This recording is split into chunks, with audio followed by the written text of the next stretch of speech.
we share the same sound every day. Thanks, guys. Jay Anderson here, coming to you from the House of Blues, Boston. I'm here with exactly one half of the Stereophonics. We've got Kelly and Rich. Guys, welcome to Boston. Thank you very much, man. So over the years, you guys have had some pretty amazing shows here in town. You've done the Paradise, you've done the Avalon. Any Boston memories or stories you can share that really stick out?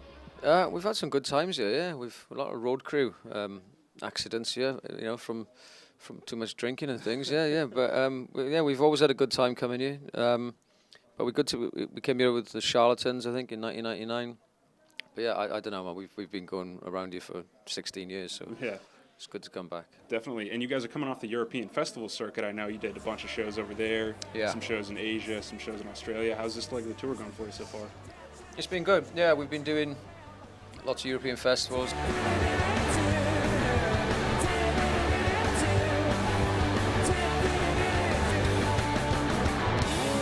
It's nice to come back to the States. We haven't been here for 5 years.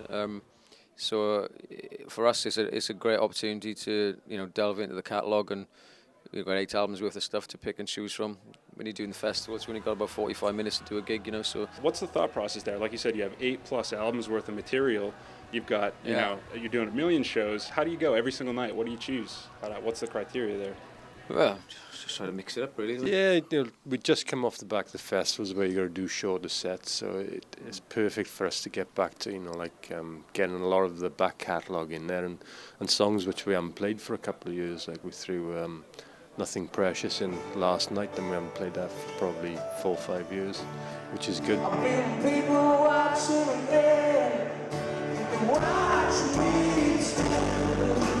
Do you have to relearn all the songs? We do, yeah. There was a bit of learning going on yesterday, yeah. But learning's always good. Learning's good. You have to go to lyrics.com and figure out what you Yes. yeah. You know me, huh? Yeah, exactly. You guys are you're doing a bunch of shows this year, touring a whole bunch behind this new record. It's kind of a different cycle for you guys. You've sort of always been the ultimate road dog. You tour years on end almost between the albums, and you're writing on the road, you're putting out records.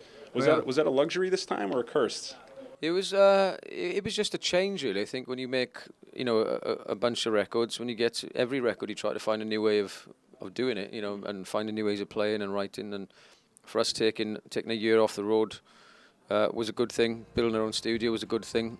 And just going into work every day, basically. And it felt a lot freer and a lot more relaxed without some sort of clock ticking in the background. So I think it was a good thing, and I think we learned a lot from making the record, and it turned out that it's a brilliant record to play live. So now we probably will be on the road for a couple of years playing that. So Yeah, she was the one for me. She opened my eyes to see she was the one.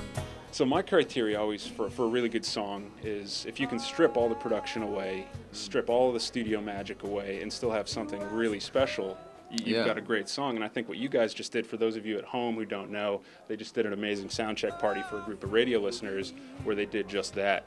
And the song sounded amazing. Maybe tomorrow I found my way home. What's your criteria for an amazing song? most of the songs begin that way. That's the starting point, and then the production goes on top. I don't often go in the studio with a small idea and build from there. So for us to strip them back, they do work in clubs, broom cupboards, stadiums, festivals. They kind of do translate in many different ways. So I think the sign of a good song is the melody and the lyric, really.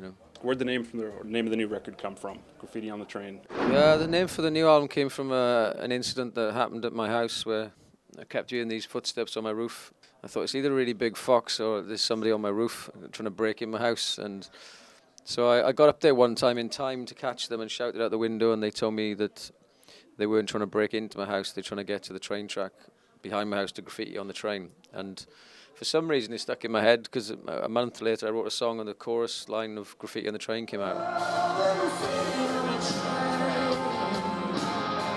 I guess it's about fearlessness and recklessness and leaving your mark on the world, and that led on to the path of making the record, really. So you got an album title out of it. You got inspired. Did you ever Yeah. get the guy off the roof? I didn't know. I mean, I wouldn't say he's welcome back, but yeah, I wouldn't have thought inspiration would have come from that. But So I know you guys are obviously very involved in your music videos as well.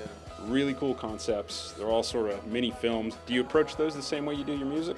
we've all grown up with older brothers mainly, so we were brought up with a lot of old American, Robert Redford, Paul Newman, and male macho Clint Eastwood and Burt Reynolds movies. So I think when we made videos, we always referenced them. We did one like Apocalypse Now, we did one like Easy Rider. So on this album, it was nice to write the videos, direct the videos, and try to figure out a new way of mixing music and film, because I think people are watching things via the internet now, or YouTube or wherever. It's not just about the radio, it's not just about the TV channels. It's the both together, In that vein, so when you're putting out these new records, and it's very much a different business from when you guys first started out, is that top of mind for you guys when you're writing your material, that maybe people aren't buying full albums anymore, that you kind of need a couple of hits, you need somebody that, a hit or two that's going to kill it on iTunes? I think we went into this whole project with those thoughts in mind. We wanted the videos to be a big part of releasing the record, and it was about being creative and telling a story rather than just putting singles out and trying to get it on radio stations. It was about just creating something, and hopefully the audience would get that from what we were trying to do. And last question, I always like to ask all the kids out there watching who want to be you guys, what advice do you have for them? I think the only way that you ever do anything with any longevity and learn a craft is by actually doing it, and coming up the hard way and learning it. And it's not always about the fame, the fortune, the celebrity thing. It's about actually doing the work, For us, we grew up in a small town, and we all had a love for music, and we wanted to be the best that we could possibly be within what we had, and those ambitions just grew to different levels, and every step we took. Excellent. Well, guys, thank you very Thanks, much. man. I know you're super busy early on in the tour. It's nuts. I really appreciate you taking the time. No problem. Thank you Guys very at home, if you ever see the Stereophonics are in your town, go check them out. Pick up Graffiti on the Train. Back to you guys. Catch Dirty Water TV Saturday and Sunday night at 11:30 on Nessun, because the party never stops on Dirty Water TV.